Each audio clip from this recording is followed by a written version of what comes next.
Hola, me llamo Mariela, soy de la carrera de Motricidad Humana en la Facultad de Cultura Física, en la UASH. Soy del grupo de primero ME, voy a explicar un poquito del sistema nervioso, entonces espero que lo entiendan. Bueno, empecemos con el tema de generalidades e histología del sistema nervioso. El sistema nervioso es el encargado de dirigir, supervisar y controlar todas las funciones y actividades de nuestros órganos y nuestro organismo en general. El sistema nervioso se divide en dos, en estructuralmente y funcionalmente. En el estructuralmente se encuentra el sistema nervioso central y el sistema nervioso periférico. El funcionalmente es parte del sistema nervioso periférico, ya que el sistema nervioso periférico se divide en el sistema nervioso somático y sistema nervioso autónomo. Antes que nada, les voy a explicar las tres principales funciones del sistema nervioso, que es la sensitiva, la integradora y la motora. La sensitiva es donde los receptores sensoriales detectan estímulos internos.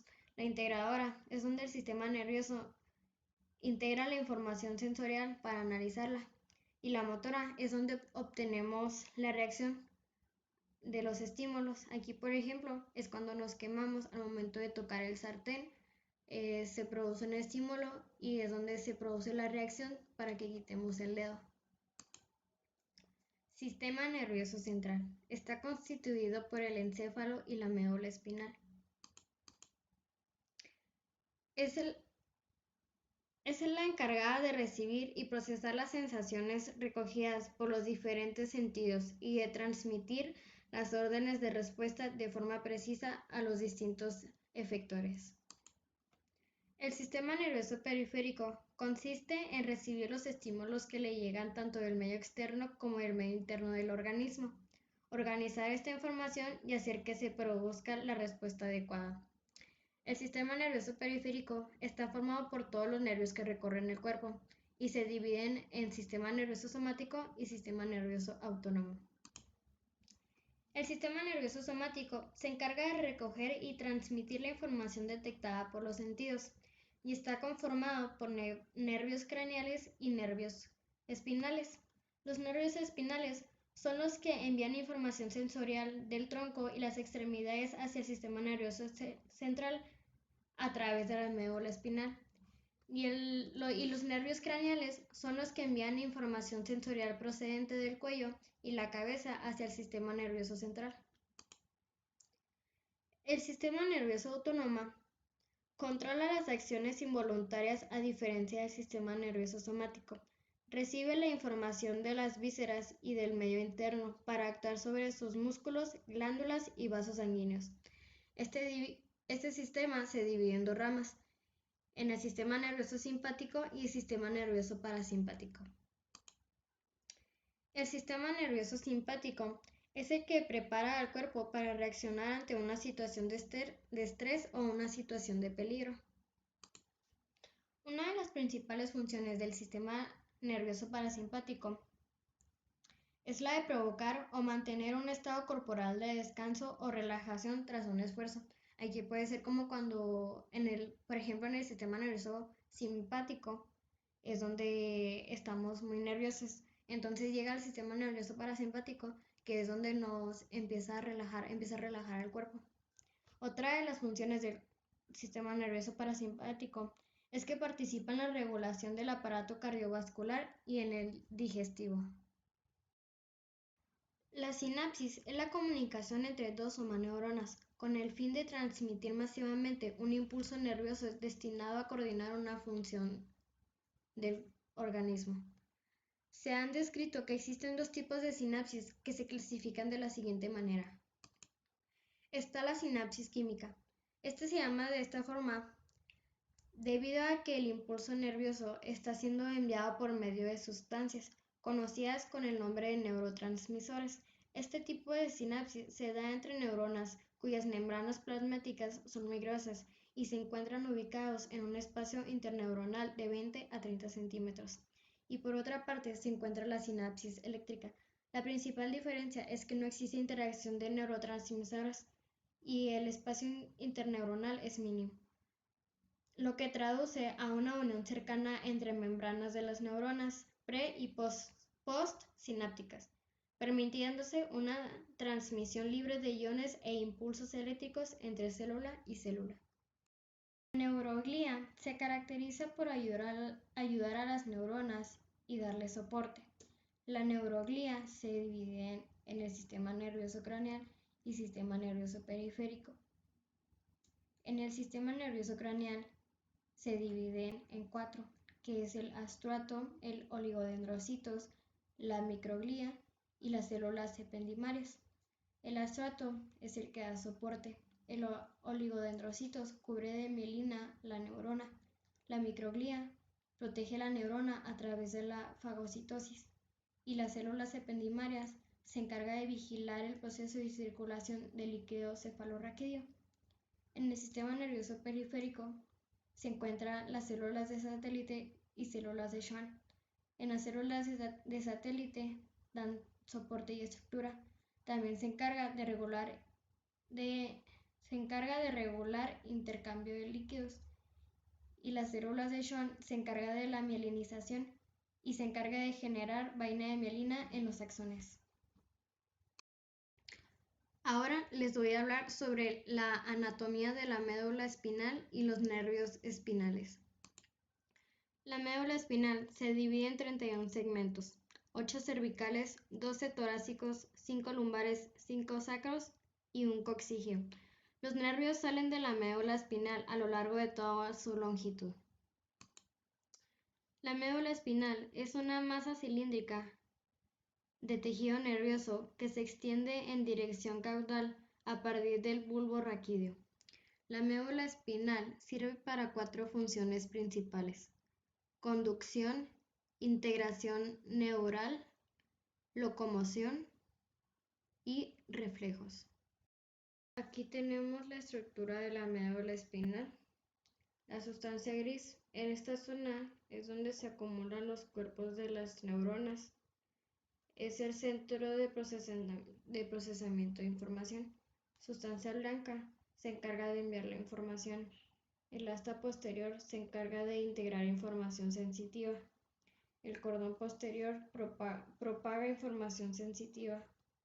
El epéndimo, también llamado canal central. El asta anterior está formado por grupos de motoneuronas y tiene función motora. El cordón anterior está situado entre el asta o cuerno ventral y la raíz anterior y el surco medio anterior. El surco posterior es una pequeña insícula en la parte posterior de la médula espinal. El cordón lateral está situado entre las dos raíces ventral y dorsal y los cuernos anterior y posterior. Y por último tenemos el sarco anterior. Está en la cara dorsal o posterior de la médula opuesta a la fisura. También existen 3 membranas que protegen tanto a la médula espinal como al encéfalo. Tenemos la dura madre, que es la capa más externa y gruesa. La pia madre está formada por tejido conjuntivo. Laxo muy fino y está en el interior.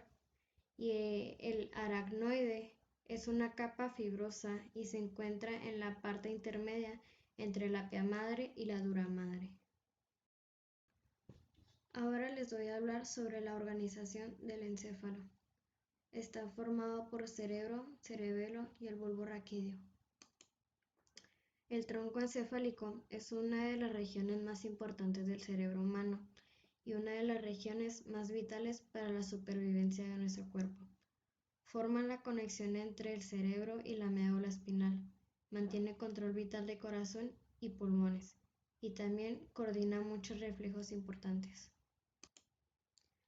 Aquí podemos ver que el tronco encefálico se divide en 3 regiones principales, las cuales son el mesencéfalo, protuberancia y el bulbo raquídeo, que a continuación les voy a explicar. Aquí explicaré un poquito de las funciones de cada uno. El mesencéfalo, su función es el movimiento del ojo, reflejo de la luz en la pupila, orientación y estado de conciencia. La protuberancia,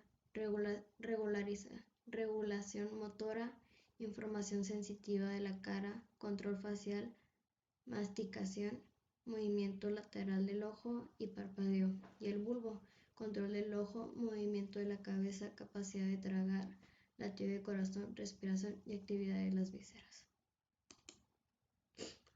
En el bulbo raquídeo se entrecruzan los nervios que provienen de los hemisferios cerebrales y bajan por la médula espinal. Los nervios del hemisferio izquierdo se dirigen al lado derecho del cuerpo y los nervios del hemisferio derecho se dirigen al lado izquierdo del cuerpo. Es decir, que la parte izquierda del cerebro se dirige a la parte derecha del cuerpo y la parte derecha del cerebro se va hacia la parte izquierda del cuerpo.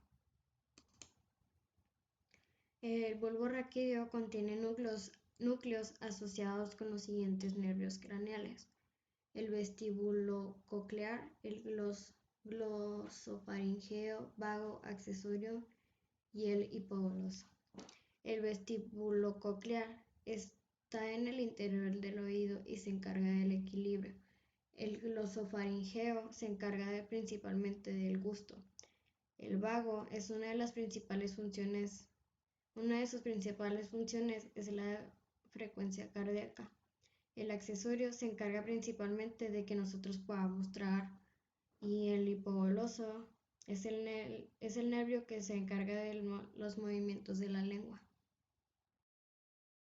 Protuberancia, también conocida como puente de Barolio. Su función es conectar la médula espinal y el bulbo raquídeo con estructuras superiores como el cerebro y el cerebelo. Su función principal es la de integrar las vías sensitivas y las vías motoras.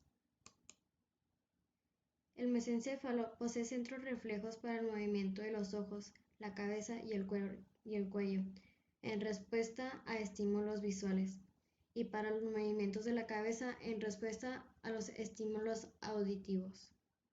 Bueno, aquí tenemos las dos partes del mesencéfalo, tectum y tegmentum. El tectum está situado en la zona dorsal del mesencéfalo, orientado hacia la nuca. Sus funciones están relacionadas con las reacciones autónomas ante estímulos auditivos y sonoros. El tegmentum contiene 3 regiones principales, cada uno asociado a un color. Sustancia negra. Tiene muchas funciones asociadas y vinculadas especialmente a los movimientos y al tono muscular. Núcleo rojo. Está relacionado con la coordinación de los movimientos. Y la sustancia gris, periacueductal, tal y como su nombre lo indica, está situada alrededor del acueducto de Silvio. Interviene en la habituación al dolor y a los procesos analgésicos en general. Bueno, ahora les voy a hablar del cerebelo.